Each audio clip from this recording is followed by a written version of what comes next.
देश के सभी तबकों को न्याय देना है तो अभी गवर्नमेंट को यही काम करना पड़ेगा। आरक्षण की मर्यादा बढ़ाना पड़ेंगे। आरक्षण की मर्यादा बढ़ाने के लिए आपके पास और लीगल आरक्षण की मर्यादा बढ़ाया जाए।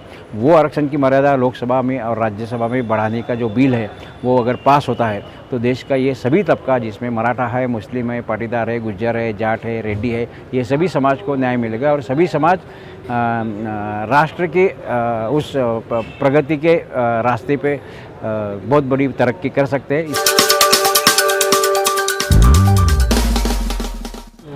मोठे साहेब, काल भाजपचे खासदार संभाजीराजे शहरात होते आणि त्यांनी बैठक पण घेतली, तर कालच्या बैठकीमध्ये काय चर्चा झाली? बैठकीमध्ये ते खरं पाहिलं तर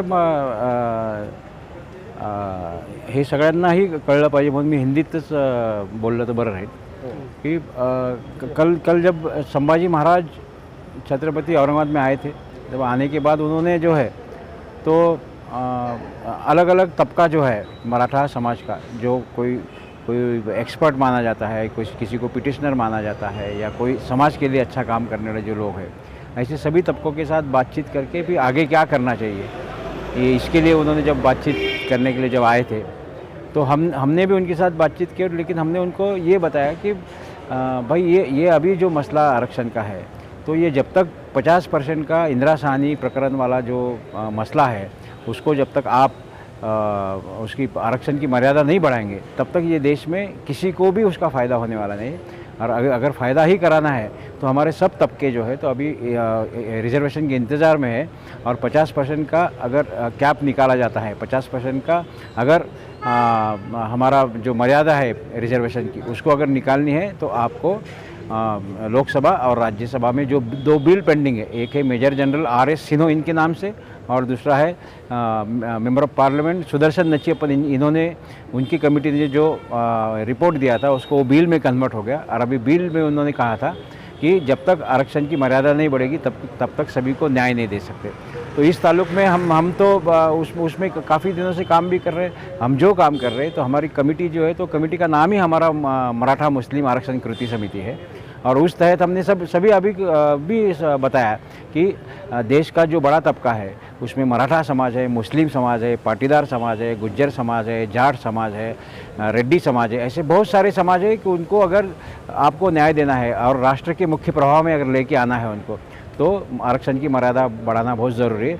इसलिए अभी 2 अलग अलग पार्ट में काम करना पड़ेगा। एक काम करना पड़ेगा, स्टेट गवर्नमेंट का एक रोल है। स्टेट गवर्नमेंट ने अभी इमीडिएट सुप्रीम कोर्ट में एक रिव्यू पिटीशन दाखिल करना चाहिए और रिव्यू पिटीशन में उन्होंने ये मांग करना चाहिए कि हमारा जो मराठा रिजर्वेशन का मसला है ये मसले को आपको बड़े कॉन्स्टिट्यूशन बेंच के पास यानी 11 जजेस के बेंच के पास भेजना चाहिए। और साथ साथ उन्होंने इस एप्लीकेशन में ये भी कहना चाहिए कि हमारे जो अभी 5 तारीख को जो ऑर्डर होगी उसको मॉडिफाई किया जाए, मॉडिफाई करके जो हमारा एम्प्लॉयमेंट का मसला बाकी था वो मसला भी आप स्टेट गवर्नमेंट को उसको रियायत दी जाए और स्टेट गवर्नमेंट खुद उसको हल कर सकती है। ऐसी सुविधा देने की बात वो रिव्यू पिटीशन में और मॉडिफिकेशन इन द ऑर्डर जो है उसमें भी ये देना चाहिए। साथ साथ अभी सेंट्रल गवर्नमेंट का भी इसमें रोल है कि जब तक सेंट्रल गवर्नमेंट अभी आरक्षण की मर्यादा नहीं बढ़ाएंगी तब तक देश के किसी भी तबके को रिजर्वेशन नहीं मिल सकता। ये बात तो अभी सबको पता ही चली है और सबको मालूम भी पड़ा है कि आप कुछ भी करेंगे तो वो करने के बावजूद आपको 50% की लिमिट हमेशा आपको आड़े आने वाली है। और उसके लिए सही ढंग से अगर काम करना है तो आपको 50% की ये जो कैप है, ये जो मर्यादा है उसको हटाना ज़रूरी है। ये बातें हमने कल जब हमारे यहाँ छत्रपति संभाजी महाराज जो मेंबर ऑफ पार्लियामेंट है राज्यसभा के, उनको ये हमने बहुत तफसील से बताई। उनको एक नोट भी हमने बना के दिया और इसके ऊपर ही आप अमल करें और इसके ऊपर काम करें, ऐसे हमने उनको शहरियान की तरफ से उनको विनती की है।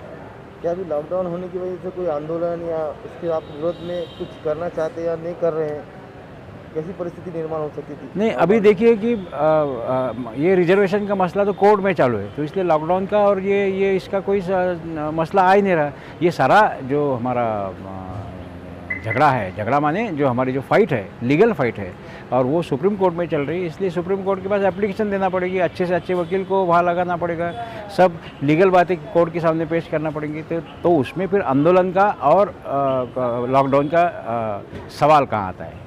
आप इस लड़ाई को 28 साल से लड़ रहे हैं, तो उसमें जो आप मराठा समाज है, मुस्लिम समाज है, जाट समाज है, इनके लिए आपके पास क्या योजना है, क्या आप करना चाहते हैं, क्या है आपकी अगली भूमिका क्या है? मैं हम तो हमारे पिटीशन में जो नाम है उसमें ही सब पता चलता है कि हमारे पिटीशन का जिसके जानिब से हमने ये पिटीशन की थी वो मराठा मुस्लिम आरक्षण कृति समिति के नाम से थी, और ये इंडिया की एकमेव पिटीशन है। आप किसी भी माध्यम से चेक कर सकते हैं, तो आपको सिवाय इसके मराठा मुस्लिम आरक्षण कृति समिति एकमेव जो है तो हमारा ये इंटरवेंशन एप्लीकेशन था, सुप्रीम कोर्ट में भी था। अब हमने बहुत दिनों से इसके ऊपर काम कर रहे हैं। हम तो ये कह रहे थे कि भाई जब तक आरक्षण की मर्यादा नहीं बढ़ेगी तो आरक्षण की मर्यादा बढ़ाने के लिए आपको इसको लार्जर बेंच के पास भेजना पड़ेगा।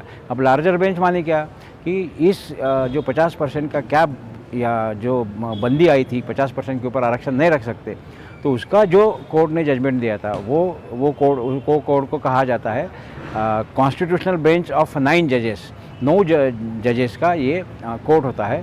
उन्होंने जजमेंट देने की वजह से अब ये जजमेंट को अगर चेंज करना है, उसमें कोई तब्दीली करना है, उसमें कोई मॉडिफिकेशन अगर करना है या उसमें कोई एडिशंस आपको करना है, तो ये करने का काम अभी उससे बड़ा जो कोर्ट होगा, उससे बड़ा जो न्यायपीठ होगा, उससे बड़ा जो कॉन्स्टिट्यूशनल बेंच होगा, तो वो है 11 लोगों का। इसकी मांग हमने ऑलरेडी कर रखी थी कि आवर मैटर में please be referred to the constitutional bench of 11 जजेस, 11 जजेस के आज भेजा जाए। और उसके साथ में हमने कुछ इंडिया की जो पिटिशन्स है, जैसे कि जनहित अभियान वर्सेस गवर्नमेंट ऑफ इंडिया और गायत्री देवी वर्सेस तमिलनाडु, ऐसी ये जो इम्पोर्टेंट जो केसेस पेंडिंग है सुप्रीम कोर्ट के कॉन्स्टिट्यूशन बेंच के पास, ये सारी जो मैटर्स है, ये 26-27 स्टेट के जो मसले आए हैं, वो सारे के सारे ये जो पेंडिंग मैटर्स है कॉन्स्टिट्यूशन के बेंच के पास, उसके साथ जोड़ा जाए, उसको सब मिलकर के एक साथ उसकी सुनवाई की जाए। और जब तक ये सुनवाई ख़त्म होती नहीं, सभी राज्यों को अपने अपने राज्यों में जिसको आपने आरक्षण दे रखा है वो सभी को आरक्षण की सुविधा स्टेट गवर्नमेंट दे सकता है। ऐसे आदेश भी सुप्रीम कोर्ट ने देना चाहिए, ऐसा हमने ऑलरेडी हमारे पिटीशन में बताया था। और उस लाइन पे ही अभी काम करना ज़रूरी है, क्योंकि उसके सिवा कोई अभी लीगल कोई सॉल्यूशन नहीं है, कोई लीगल आउटपुट उस पर नहीं है। इसलिए अगर देश के सभी तबकों को न्याय देना है तो अभी गवर्नमेंट को यही काम करना पड़ेगा, आरक्षण की मर्यादा बढ़ाना पड़ेंगे। आरक्षण की मर्यादा बढ़ाने के लिए आपके पास और लीगल सॉल्यूशन जो है, मेजर जनरल RS सिन्हा और सुदर्शन नचियप्पन कमेटी ने जो अहवाल पेश किया है, जो सिफारिश की है, वो सिफारिश में उन्होंने कहा था कि आरक्षण की मर्यादा बढ़ाया जाए। वो आरक्षण की मर्यादा लोकसभा में और राज्यसभा में बढ़ाने का जो बिल है वो अगर पास होता है तो देश का ये सभी तबका, जिसमें मराठा है, मुस्लिम है, पाटीदार है, गुज्जर है, जाट है, रेड्डी है, ये सभी समाज को न्याय मिलेगा और सभी समाज राष्ट्र के उस प्रगति के रास्ते पे बहुत बड़ी तरक्की कर सकते हैं। इसलिए हमने ये मांग कर रखी थी।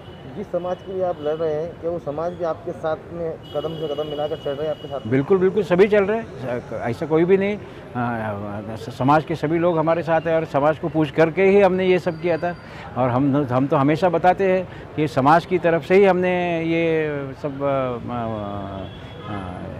पिटिशन्स हो या रिप्रेजेंटेशंस हो, ये सब दिए थे।